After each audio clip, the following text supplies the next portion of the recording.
Welcome to the Cup of Joe Show, where we explore the journey of recovery from alcohol and drug addiction. One story, one conversation, and one step at a time. I'm your host, Joe, creating a safe space for honest discussions about the challenges and triumphs of addiction and alcoholism. In each episode, we'll hear inspiring stories and uncover tools that make healing possible. Sobriety is not a one-size-fits-all journey, and you don't have to face it alone. Recovery is possible, and it's worth it. Thank you for joining the Cup of Joe Show. Now let's get started.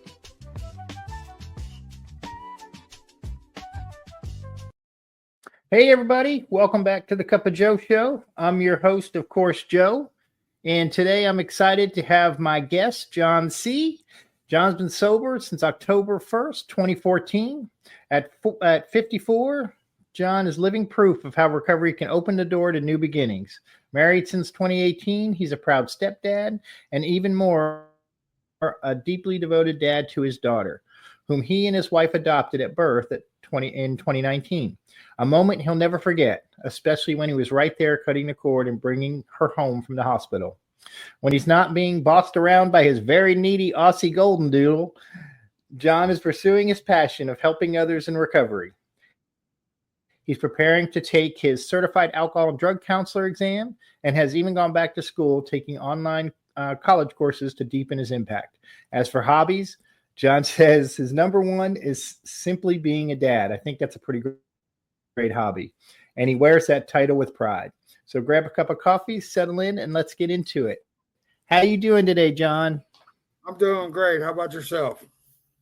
Oh, not too bad, man. Thank you so much for taking the time to share your story. Yeah, no problem. I feel that just being in recovery, that's something that we're supposed to do. Just give others strength and hope and help carry them into the. Absolutely. Yeah. So tell me, what was it like growing up, John? What was it like? Boy, it was a bunch of chaos. I grew up in Chicago, Illinois, and it was me, my mother, and my stepfather, which was a Chicago police officer. And I mostly hung around with, the gang life and stuff like that. As when I was really young, I got caught selling a pistol in 5th grade. I never went to jail for it or anything like that because my stepfather was a police officer, and I think that's really where a lot of my issues came at a younger age, because I got away with a lot of stuff. I wasn't held accountable for nothing. I'd be out on the streets and drinking and smoking pot at that age, and every time I got caught, they just called my dad and take me home. So I had no accountability at that age, and it wasn't cool. I mean, really just getting away with all that stuff. And then they sent me to a military school in 6th grade because I kept getting in trouble. And at the first one, I didn't like it, but eventually I did like it. It was a bunch of kids that, quote unquote, were screw ups, and I fit right in. And I made a lot of good friends there, and I stayed there for about 6 years. And I got kicked out of there. We broke into a administration building and took all the keys to the vehicles and just kid stuff. And they kicked us out. And then I got sent back home, and I made it at home. I went to their high school, and I made it home for a year. And that is when I did get held accountable for 2 counts of armed robbery. I was with this girl. Come to find out, she got pregnant. She got an abortion. It pissed me off. So I went and got drunk and felt like I'm going to go rob some people. So I robbed 2 convenience stores And to make a long story short, they took me to jail. My stepdad come in there and he's like, "What did you do?" I said, "You already know what I did." And I got 6 years out of that. And it happened in Indiana because I went across the border. And in Indiana, you only have to do half of your time at that time. And so I did 3 years. And I was 17 years old when I went in. And to be honest with you, I didn't mind it. It was, I met some really good guys in there, started working out faithfully with the weights, got into the kitchen. They actually had a high school in this prison. They had teachers that would come off the street and teach in this high school, in this prison in Indiana. And I got my high school diploma there and worked in the kitchen and ate really good and worked out a lot. So, I mean, I enjoyed it. I really did. And I got out and my stepfather got me a job at this nightclub. And I was a bouncer. And that's where I met this bartender and did a lot of drinking. There was a lot of fighting. You know, I was just got out of prison. I'm in good shape. You know what I mean? Having a great time. Well, my parents moved to Kentucky about 92. And I stayed in Chicago at that time till 94. But in that time I was there, my drinking and smoking pot and started cocaine got pretty serious, you know, and couldn't hold a job down. And the girl that I met at the nightclub, we were still together. At one time, we ended up being homeless in wintertime in Chicago, living in a garage that had no doors. So it was pretty cold. And I can remember one day that we had like a sandwich to split between us both.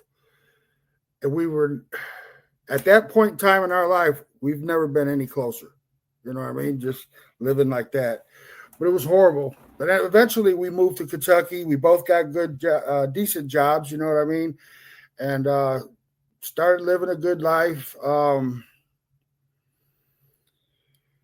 I ended up starting drinking again and smoking pot. Just that's it. Just drinking and smoking pot, nothing else. And then I started messing with pills. And I got bad again, you know. I ended up going to jail I sold some marijuana. They charged me for trafficking within 1,000 yards of a school. Come to find out that school was a beautician school. It wasn't like I was selling to kids, but it was a beautician school. But it's still selling within 1,000 yards of a school. In and out of jail for so many years. DUIs, just selling pot and breaking and entering, gotten a few fights, you know, I was just living that type of life. And my mother passed away in 98. And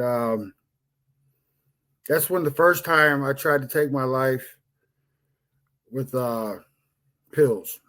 Well, I'm still here, so it did work. You know what I'm saying? When my mom passed away, I really got angry with God.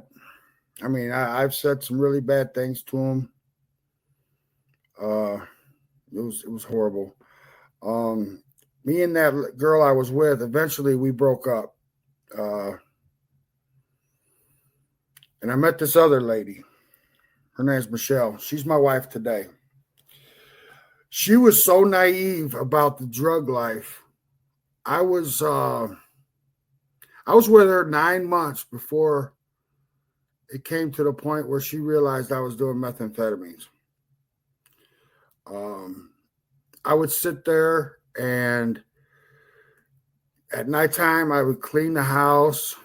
I'd make sure when they woke up they had breakfast made. They had their lunches packed, her and her daughter. She thought I was the best man in the world. You know what I'm saying? And she didn't have a clue I was on meth until she found it in my pocket one day. And she started Googling stuff and started learning, hey, this guy needs help. Well, I didn't feel like I needed help. You know what I mean? But it came to the point where she said, look, if you don't get help, I'm done with you. I was like, all right, I'll get some help. So I went to a 30-day rehab. And that was the first rehab I've ever been to. I was getting high on the way home after that 30 days. All it was like a little reset button for me. Get a little rest and all that. I hid it from her for a while. And then in May 7th of 2014 was my last arrest. I got arrested for manufacturing methamphetamine and burglary. It was on my mother's birthday that had passed away too. I thought that was pretty weird. Man, maybe my mom's trying to wake me up. You know what I mean? Telling me from, hey, wow. But anyway, I still didn't think I needed help. But I'm facing two counts of manufacturing, 10 to 20 years, and I'm facing a burglary charge for another 10 years. And my sister, she after I did about 3 months, she bonded me out. And just to show where my head was at, I got out of jail still getting high, still running the streets, not caring about her $20,000 in cash and house she put up. Didn't care. And just kept living that life and not caring about others, And I sit back today and I'm like, my family, but I put them through all of that. And then I realized I loved getting high more than I loved my family. And it kind of hurt when I realized that, So I did go to a rehab. I went to a long-term rehab, and it was a 9-month program. It was a faith-based program. I knew there was a God. I heard of people talking about God, but I didn't have God in my life. And when I went into this place, these people that didn't know me are telling me that they love me, and they're buying things for me that I needed, like clothes and stuff like that. And I'm like, what are these people on? They just showing me love like that and don't even know me. I thought there was, what are they trying to get? What are they trying to get from me? And then just realizing there's nothing I have that they want. So it was really the true love of Christ. And I pretty much told myself, I said, after I got off of meth for about 30 days being in this place, I gave it a chance, even though it did take about 60 days to stop from being tired. Just to throw this in there, I got a sleep apnea machine, okay? And there's this card that goes in that sleep apnea machine, and it keeps track of how much sleep you get per night. Well, you got to turn that in to the people every month to see if you're qualifying for the insurance to pay for it. Well, 1 month I turned it in, and it said I slept 23 hours that month. You heard me. 23 hours for a month of sleep. Come on. That's crazy. And And that's the truth, though. When I first got on meth, I lost 100 pounds in like 3 months. And I would go to the doctor every 3 months for checkups and stuff like that for my high blood pressure and all this and that. And I'm like, man, I can't go to the doctor this month. He's either going to say, boy, you're on dope or you got cancer. Because ain't nobody loses 100 pounds in 3 months. Well, I did. But anyway, I gave this place a try, this rehab. I was still facing those charges. And kept going to court and all this and that. Well, they gave me 10 years. And I had to go do some time. I went through Lifeline. I went through 2 phases of the program, which were each phase was 3 months. So I was there 6 months and had to go to jail. And I was so glad that I got God in my life at that point in time in my life before I went to jail. Just for the mere fact, they sent me to a like a workhouse in Louisville.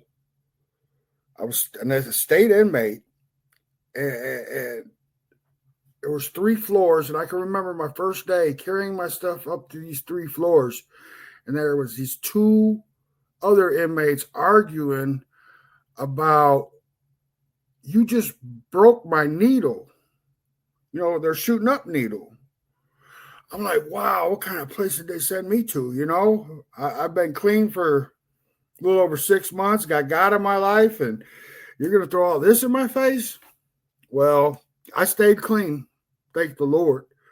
Eventually going to, they'd let you go to, after a few months there, they'd let you go to work outside. All you made was stay pay, you know what I mean? And then you got to come back every day, and they drug tested you and all that and searched you and everything. But you got to have your own TV there. It was pretty cool, really. But I'm sitting back thinking, I'm 40-something years old at this time. This life is getting old. You know what I mean? In and out of jail. And I was working in the kitchen there, and they fed you like crap, for real. And I was working in the kitchen, and I ate 2 pieces of turkey while I was slicing it for lunch that day. Well, they pulled me out that kitchen and wrote me up for stealing and set me behind the fence. I got kicked out of there, set me behind the fence. And I'm sitting there, and I'm like, wow. And the lieutenant's like, why did they send you here? I never had a write-up, no nothing. I just ate some turkey. I was hungry. And it was crazy. It was, I was locked up with murderers, rapists, everything like that. And I'm like, man, this sucks. And I'm fixing to go up for parole in a month. I'm not going to make parole. I just got kicked out of there for stealing and da-da-da-da-da. And I can remember sitting out there. I'm going up for parole, and I'm sitting in the waiting area, and you could hear the music playing. And I heard this song, "There's Power in the Name of Jesus," play. And this was right before I went in to see this parole board. And I'm telling myself, well, the best thing I can get is parole upon completion of SAP. You know what I'm saying? And that's the best you can get for getting kicked out. And people gave me parole. I've been locked up so many years in my life and never seen somebody get kicked out of SAP and make parole. It's never happened. The best you can get is parole upon completion of SAP. They'll send you back to SAP and then you get parole. But I made parole. And I just knew it was God. God had got me out of jail again. So a month later passes. I got my sister and my girlfriend at the time picked me up. I said, stop at Lifeline. That's the rehab I went to, that where I got God in my life. I said, I want to go back there and volunteer and tell these people what Lifeline and God has done for me, you know. And I go back there and I talk to the director, and he's like, yeah, we got you. You come on in here, we volunteer and da. Well, he gives me a call later that day and says, I talked to the board and they said, you need to finish the program before you can come up here and volunteer. And I'm looking at him, I'm like, look, I'm not asking you for a job. I just want to volunteer and help these people out and let them know what God did for me. And he said, that's what the board said. So I ain't gonna lie, I was mad about it. And I went home and I talked to my sponsor and I talked to my wife and talked to my sister, who's number the three, you know, people in my life. Well, she wasn't my wife at the time. We'll get there. I just, you know, I got married. Okay. But anyway, I ended up getting back in Lifeline and finishing the program. And they started me back in second phase to when I got kicked out to go to jail. So I go back in there. I finished second phase, which was 3 months. I finished third phase, which was another 3 months. And then I graduated. And then they offered me a job. I'm like, wow. And I worked at Lifeline for 8 years. 8 years. I love the job, helping people. Just telling them my story, where I was in the darkness that I was in, and where I'm at today. I mean, if you knew me back in the day and you see me today, it's amazing. It's only God that can do that. And, you know, I'm not going to lie. The biggest issue I had when I first started recovery, in the Bible, it says renewing of the mind. God will renew your mind. And I really struggled with that, just for the mere fact is, how's he going to change the way I think? You know what I mean? But after so many years walking with the Lord and doing the right thing, I can see today I don't think like I used to think. But that was my biggest concern and issue, renewing of my mind. I couldn't, back in the day, I couldn't see how that was possible. I didn't know God was that powerful back then. You know what I'm saying? But yeah, I worked at Lifeline for 8 years. My girlfriend ended up being my wife. We would go to Celebrate Recovery every week. My wife always told me, she says, when she wasn't my wife, she would say, when you propose to me, it better be good. And I'm like, dang, what do you mean it better be good? So what I did was this. We were at Celebrate Recovery, and my sister knew what was going on. And it was my night to do my testimony on stage in front of 200 people. It was a pretty big little crowd. And I went up there, I did my testimony, and then I had 2 flowers, 2 roses. And I wanted to give one to my sister and one to my girlfriend for sticking with me through all this mess I've been putting people through, you know? And like I said, my sister knew what I was doing. And my sister came up first. I gave her the rose. I thanked her, gave her a hug, and she left. Then I called my wife, girlfriend up there, and she come up there. Same thing, hug, kiss, all that. Well, she went to turn away, and I was like, hold up a minute. And I grabbed her by her hand. I got on one knee, and I proposed. Man, the crowd, I'm telling you, I've never heard that place roar like it did. And you had like I said, I was in Lifeline, the men's campus. Well, the women's campus would go also. Them women was like all in tears, screaming, ah! I was the man of the day right there. But I still got that on video too. But I proposed. It was great. We did a great job. And she accepted, right? And we were married for about a year. And then she's going to come at me with this idea about adopting a child. I said, you ain't never even told me you wanted no more kids. I've been with you a year. You should have told me this before we even got married. You know what I mean? That's something you need to tell somebody. I was like, no, I ain't adopting nothing. I was 49 years old. I so-called wanted to live my life, go on vacations and do all, wrong. She sent me a text one day. The text said, if we don't adopt this child, you're going to have an angry wife for the rest of your life. I said, man, I'm in trouble. So I screenshotted that and I sent it to the pastor that married us. He texted me right back. He said, look, I'll be at your house tonight. I said, okay, all right. Well, I'm thinking he's on my side and all this and that. No, he was on both of our side. He talked to us and he said, John, I want you to pray for 30 days for God to soften your heart on this situation. And I also added in that prayer, just put me and my wife on the same page, no matter what the outcome is. Because I can't have an angry wife for the rest of my life.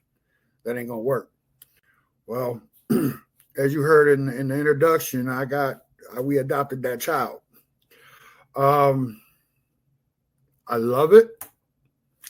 I love being a father. My wife always told me, you'll get a love that you've never felt before. I know that today. Our biggest problem today in my marriage is my daughter still sleeps in my bed. And that's my fault. I done told my wife she's not number one no more. Gabby is, my daughter. I know it's going to bite me in the butt when she gets older, but I spoil the heck out of this child. We went to Dollar Tree one time to go get some Halloween stuff. Who spent $65 at the Dollar Tree? I do, because Gabby kept throwing stuff in there. I get her whatever she wants. I know it's going to bite me in the butt, but my wife, she's the one that does all the discipline and stuff. My daughter would be like, Daddy, Mama said I can't have this. Well, I ain't going to lie. I give it to her. But I know I got to change that. Me and my wife got to be on the same page, raising this child. It's just hard. That's our biggest struggle today. And if that's all it is, I guess I'm doing all right, So we adopted this child, and like I said, it's awesome. It really is to be a father. You mind if I go back on something? No, you don't care. No, come on back. Let's go back. Because I have a question for you. Speaking of going back, I do have one question for you before I forget. Because when you mentioned the SAP program when you were in prison. Yeah. What is the SAP program for those who don't know what that is? It's a Department of Correction. They call it a SAP program for substance abuse program. And yeah, and anybody that has a drug case has to complete a SAP program to be able to get out on parole. If you don't complete a SAP program, you're not getting out, period. You're going to do your time. So when I went to the SAP program, I got kicked out for stealing that turkey. And I've been in and out of prisons and jails my whole life, and I've never heard of anybody getting parole after getting kicked out of a SAP program. It's impossible. Nobody's ever heard nothing like that happen. The best you can get is parole upon completion. You go complete SAP, you can get parole, period. But the Lord said, let's let John out. So I just want to go back to the point when I was back in my addiction, and I first went to Lifeline. I failed to mention that my sister, she was in addiction as well. Her and I, we we got high together a lot. And her and my wife, my girlfriend at the time, they worked together. That's how we pretty much met, me and my girlfriend. My girlfriend, she was a drinker. She would drink a little bit, but she never messed with drugs. She don't know nothing about that life. But me and my sister, I mean, we even got to the point, I don't want to say we hated each other in addiction, but we didn't get along. And the only reason why we messed around with each other is to help each other get high, period. She had dope. I'd help her. She, that way. And when I went to Lifeline I was there about 30 days, and I had to go to court. And this guy took us to court, and I said, "Man, can we stop at a restaurant after court and have lunch and meet my sister?" And like I said, she was back in the madness also. And she's seen where I was at after 30 days. She's seen the peace that I had. And she wanted the same thing. She really did. And she eventually went into the program. About, I'd say, a month after that, I seen her. And she went to Ladies Living Free, which is the woman's side of the men's at Lifeline. And she's sober to this day. I know you ain't supposed to have a sponsor of the opposite sex, but so I don't call her my sponsor, but she's my accountability partner. My wife and my sister, I'll tell you right now, go ahead and think like you're going to do something wrong. I'll be walking around with a headache. But anyway, I just wanted to get that out there because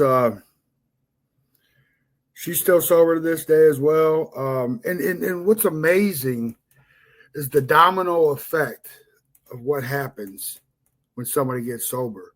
Because I got sober, she's seen where I was at, so she got sober.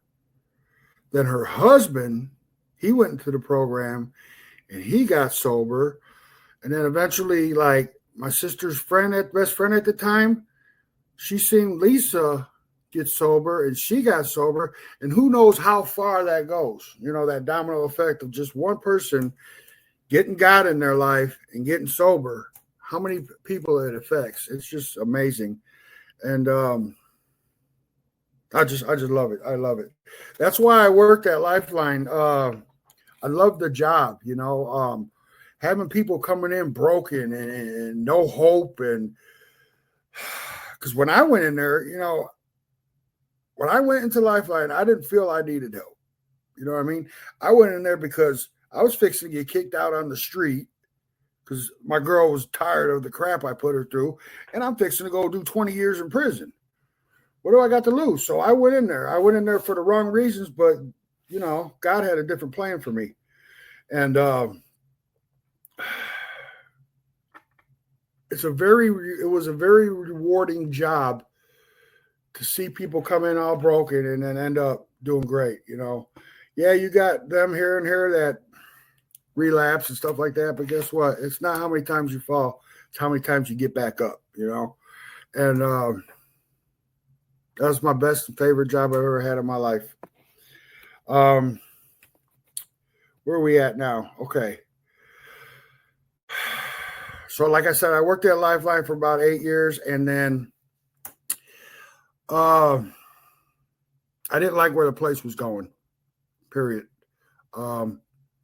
When I went in there, it was about helping the clients out and God. I'm not going to sit here and talk bad about nobody, but they started taking Medicaid and it became a money issue. And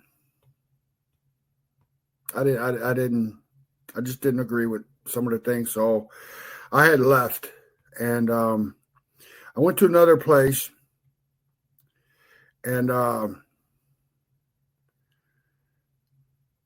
started being a substance abuse counselor. Okay. I've been working my way to get there. Well, I did that for about 6 months at this new job, and I loved it.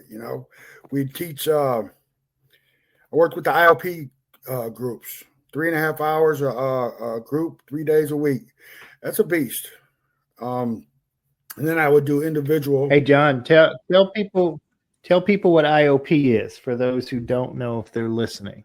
Okay, that's We intensive in recovery, outpatient. we know what IOP is. There you go. Right. Sorry, go ahead, John. It's intensive outpatient therapy. 3 days a week, 3.5 hours a day. You're in group. Of course, you get every hour you get a cigarette break. Back in there.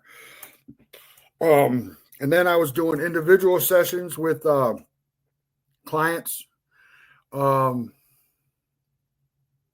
That was my favorite part, working on the one-on-one with the guys or girls too now, because co-ed. But it's hard to sit there for 3.5 hours and try to keep somebody's attention. You know what I mean? It's kind of impossible. I mean, after an hour, they're somewhere else. But that's why I think I like doing the individuals better. Well, come to find out, I don't know if the laws changed or what, but I needed a little bit more education to be doing what I was doing. So, because I was a CADC 1 and a CADC 2. That's like an associate type thing. And I had to be what do they call it? Supervised while I was a 1 and a 2 the whole time. And I wasn't being. And I guess because they changed the rules or the laws or something. So now I got to take this test, which I'm getting ready. Monday morning, I'm sending all my paperwork in to get a test date to take my CADC, which is a Certified Alcohol and Drug Counselor. Then I won't have to be supervised. You know what I'm saying? That's a big thing for me. It's taken like 2.5 years for me to get to where I am today. And it's like 300 hours of CEUs. That's like you watch a video, you take a test. I don't know if you know what that is. And then you got to be supervised for 300 hours. And then you got to have 1,000 hours of work experience, which I got all that with working at Lifeline. So I finally reached where I need to be able to take my test. So I'm sending that paperwork in Monday to take my test. And I'm also started back in college. I started that about a year ago to be licensed, a licensed therapist. I could be certified. I'm taking my test to be certified, but then once I get my college education and what I need done, I'll be licensed as. I can go. So once you're licensed, you can go on your own. You can own your own facility and run your own place once you're licensed. So since I'm going to be certified, that means I got to still work under somebody, but I don't have to be constantly supervised. So them are the things I'm working on now, and playing dad and playing husband. So I stay pretty busy, and I still got a full-time job. Right now, since I ain't got certified yet, they got me answering phones, and they just started a thing to where these people with IOP that don't have rides, they bought a van, and they're letting me pick these people up to get them to IOP.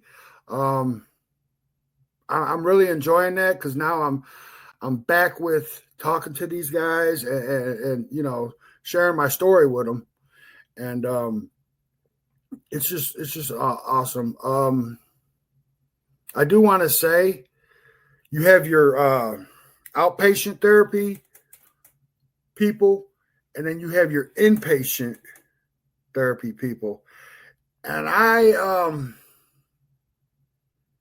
worked in both, and I enjoy working with the inpatient people more, just for the mere fact is you got a certain amount of guys that you get to work with for a certain period of time, and you really get to dedicate, helping these people and get to really spend some time with them. Working with these IOP guys and doing these individuals with them, it's almost like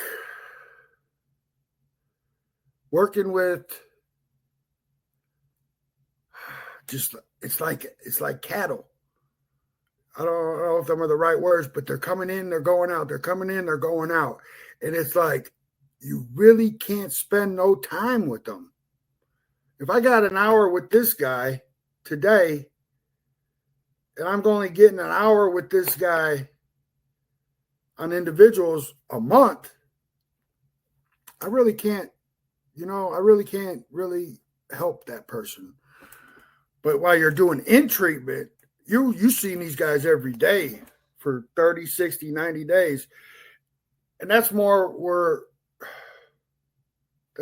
I'm at. That's more what I want to do. And like when I was at Lifeline, I worked there for, like I said, 8 years, and I've had almost every position there. Program coordinator. I was a director for about a year one time, and I did not like the director's job. Just for the mere fact is it pulled me away from working with the individual clients. I was sitting there going to these meetings with these higher ups, and they want me to be somebody who I'm not. I'm not the proper etiquette type guy. You know what I mean? I'm one of these people. You know what I mean? I just got some sobriety time in me. You know what I mean? I don't need to go talk to this millionaire and try to get donated money. That's just not me. So I ain't gonna lie.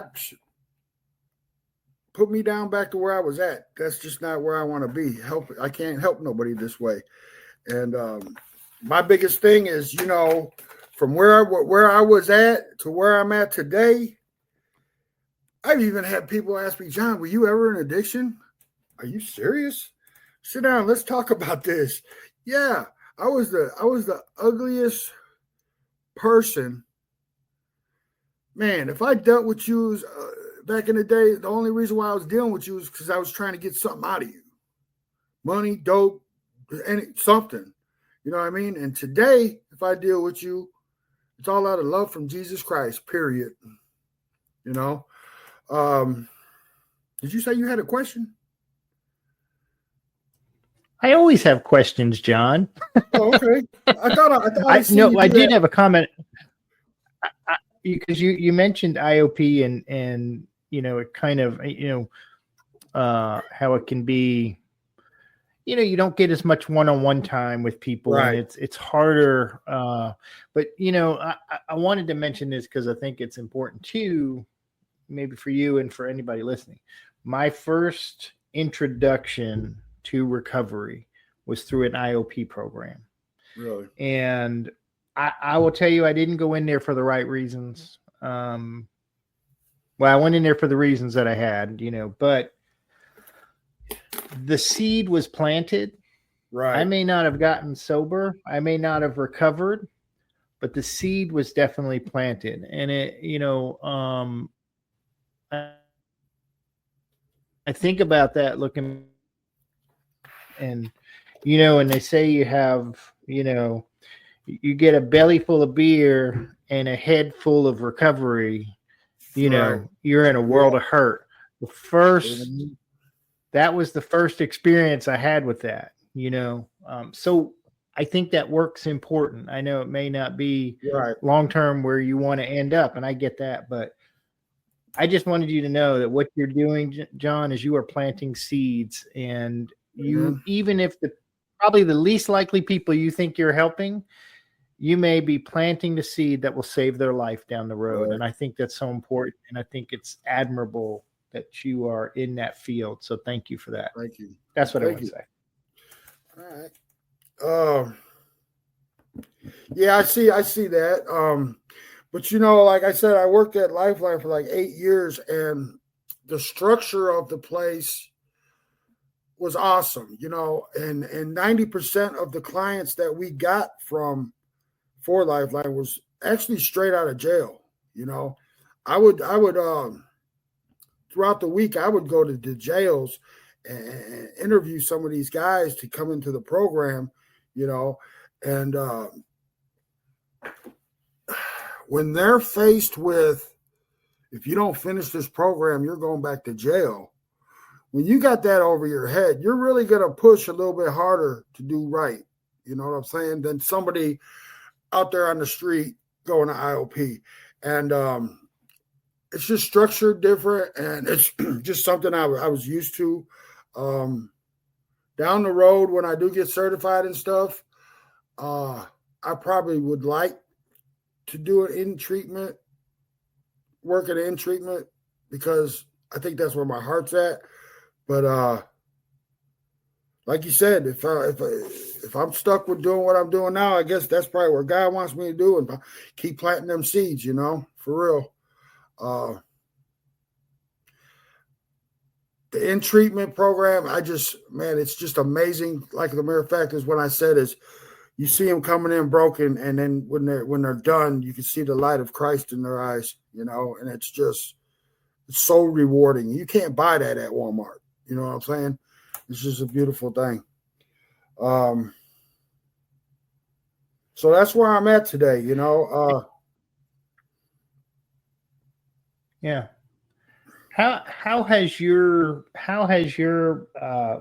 view of addiction changed over the years, or has it?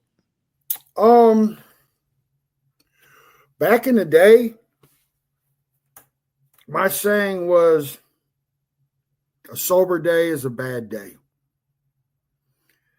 Today, it's just the opposite. And I am so thankful, seriously, for not being in addiction today,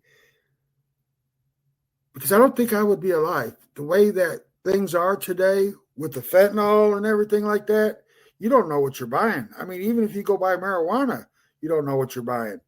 And it's just so scary today that even just going to get a pain pill or whatever, something so small, you can end up dying.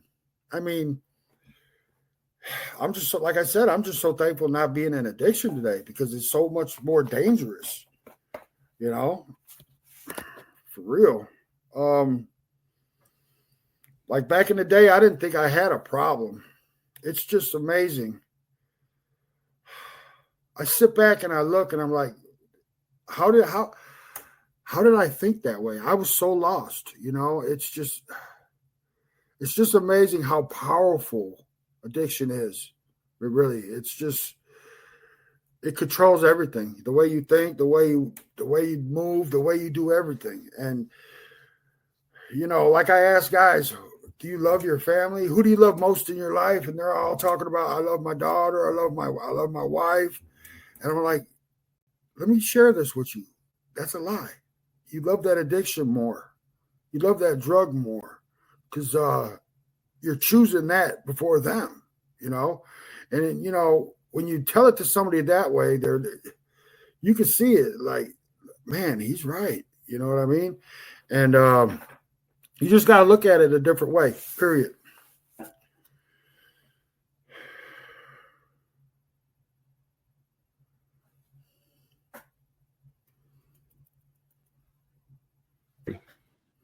Oh, hang on, John. Yeah. Can you hear me? Yeah, I do now. So what are some of your favorite tools that you use for your recovery, to get you through a difficult day? My favorite tools, people. Yeah. Back in the day, I felt that if you asked for help, you were weak. And today, I see strength in asking others for help. Like I said, my sister and my wife, they're stronger than any sponsor can ever be in my life. You see what I'm saying? If I'm struggling, which I do, I struggle too. I need these people in my life to continue to keep walking the right path. If I isolate myself, and don't use people, I already know where I'm going to go. I'm going to go back down that road, So I just know the tools I got is the tools I need. That works for me, and that's what I'm doing. And that's why I got 10 plus years, period. There's nothing special about me because I'm one bad decision from relapsing. That's all it is. I don't care if you got 10 years, 20 years, 30 years. You're still one bad decision from getting back into that life. So I thought what works for me is my handful of people that I keep around me, and that's what helps. So that's my strongest tool. Yeah. And what would you say to someone who might be listening right now who thinks that they're beyond hope? What would I say to them? I would say I've been there, and all you have to do is trust the process and give it a chance. Because I'm going to tell you right now, give it a chance, and if you don't like it, you can go right back to what you was doing. You know what I'm saying? Just give it a chance and try. That's all you got to do. If you put 2% of effort into what you were putting in to get high, amazing things can happen. For real. And I tell a lot of people today that, I never knew what the good life was. You know what I mean? From growing up until I got sober, I lived a bad way. I lived a bad life. You know what I mean? I struggled for this. I struggled for that. Addiction was first in my life, and I never tried anything different. So I didn't know any different. But once I got sober and started getting these blessings in my life, shoot, I ain't never going back, Jack. For real. I love it. I love the blessings that I get today. I don't struggle today to my air conditioner goes out and I got to replace it. Do I got money to throw away? No.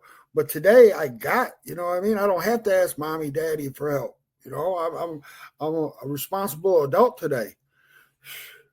And that's how I lived my whole life, something go out in the car or something that I had to go ask somebody for help.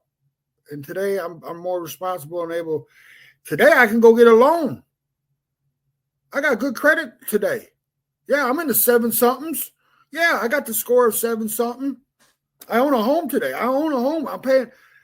And what's amazing with that, my house payment's $530. Rent's higher than that.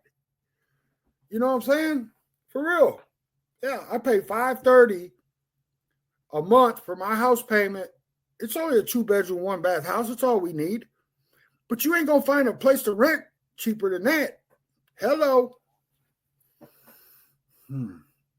Can't get that head shaking in there. Hello. That's the love of peace. You can't see John at home. You can't see John if you're listening to the podcast, but John is shaking his head. Yeah. And he obviously has some skills. So is there is there anything that you wanted to talk about that we haven't talked about yet?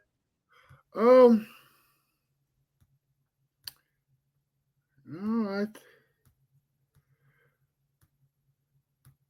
I think I covered everything in my testimony.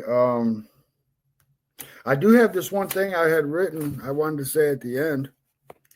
To anyone listening and that's in addiction right now and feels hopeless, like you've made too many mistakes or that change is impossible, I am living proof that God can turn your life around.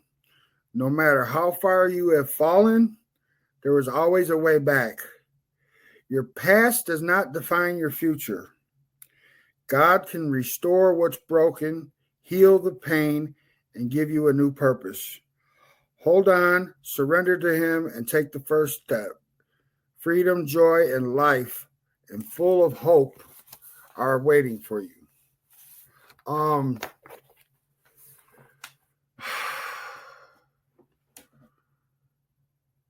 that is just, I couldn't be where I'm at without God, and I know that. Um,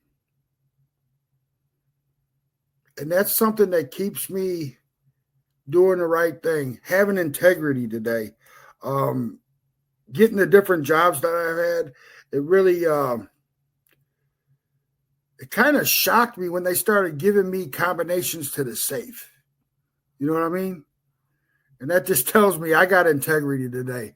And I think that's really important, just doing the right thing even when nobody's looking, you know. Somebody can trust me today. You know, people that are in my circle, they can trust me today. They know if I say I'm going to do something, if I'm not doing it, something happened. You know what I'm saying? And that's really important with me today is the integrity, the reliability, and the honesty. Um, just keep doing the right thing. And speaking of integrity, doing the right thing when nobody's looking, the way I look at it is God is always looking. So let's say I don't do the right thing when nobody's looking. He knows. You know what I'm saying? And he's my accountability partner. And these blessings that I keep getting in my life, I like them blessings. It might be a selfish reason for me to keep doing the right thing, but it's working. So if God's watching, which he is, I got to do the right thing to keep getting them blessings because I love them blessings.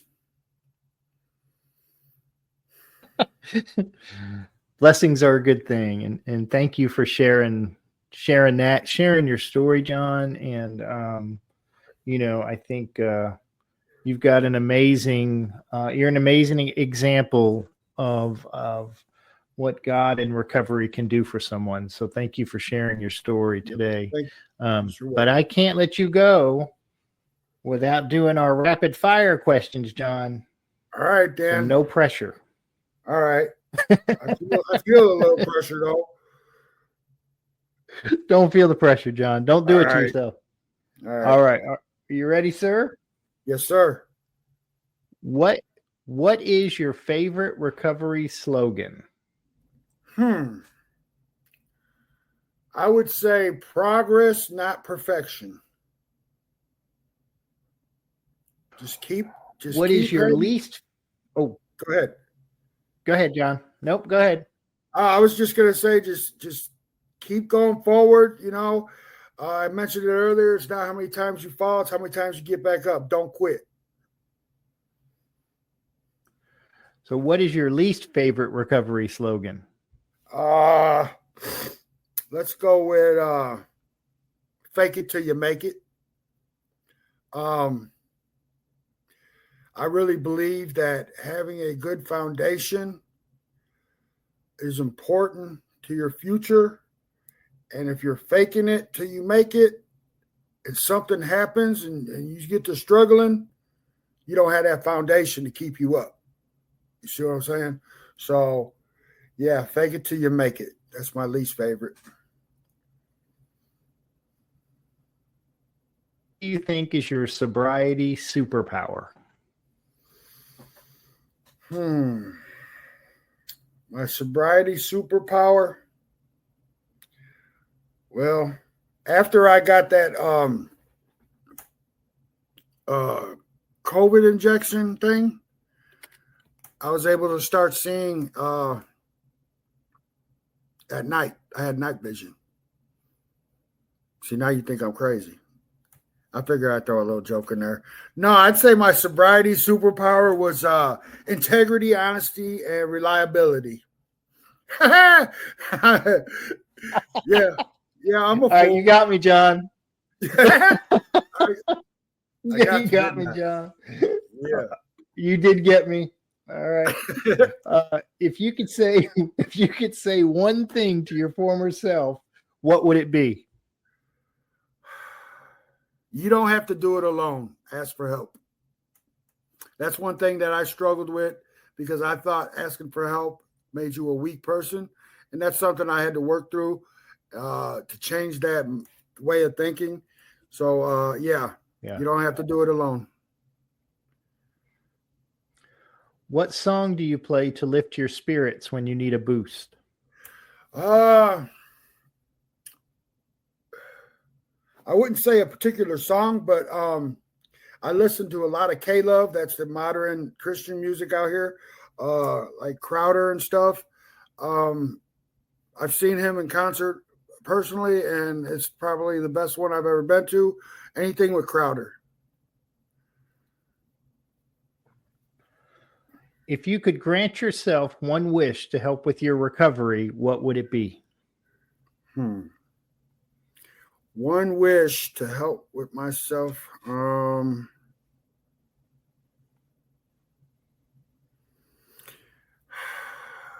I would say to tell myself to be patient with myself and understand that getting better takes time and just keep working it. Yeah. What step do you love the most?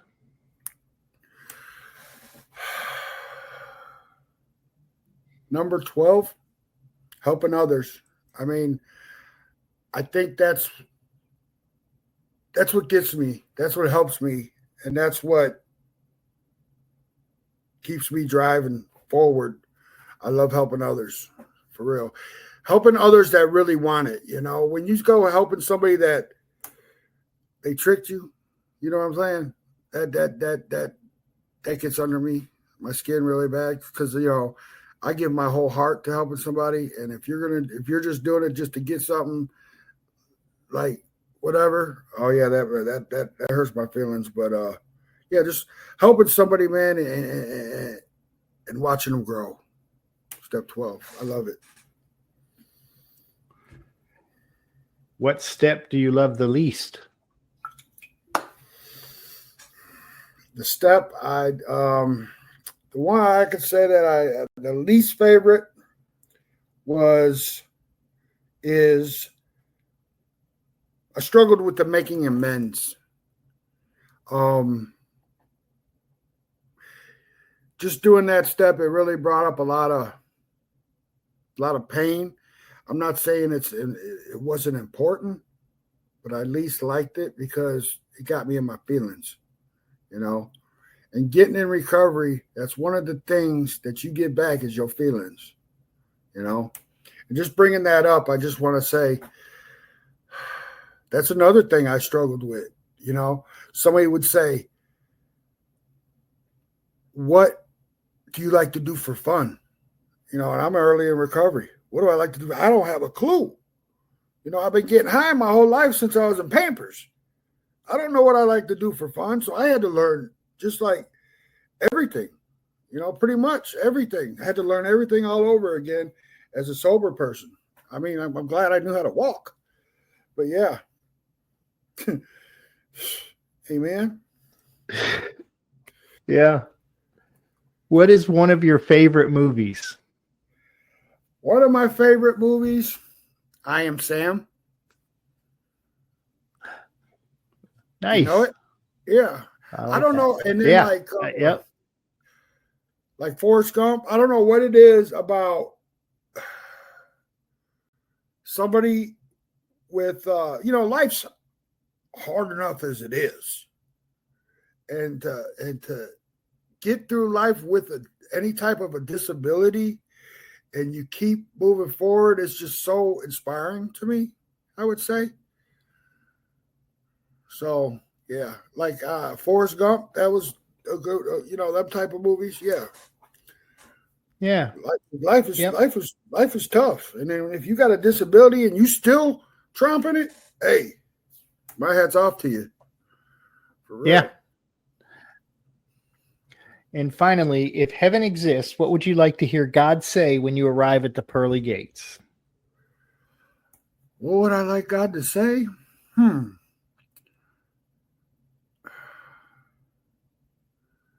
Good job, my faithful servant.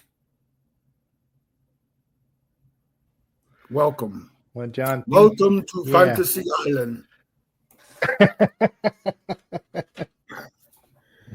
John, thank you so much for taking the time today. I don't know if you got Oh it or yeah. not. I use a lot of humor, even though it's not that funny. It's like, I don't know. No, It's one of my. I realize it's one of my coping mechanisms too. When I feel a little uneasy or nervous, I try to make something funny. It works.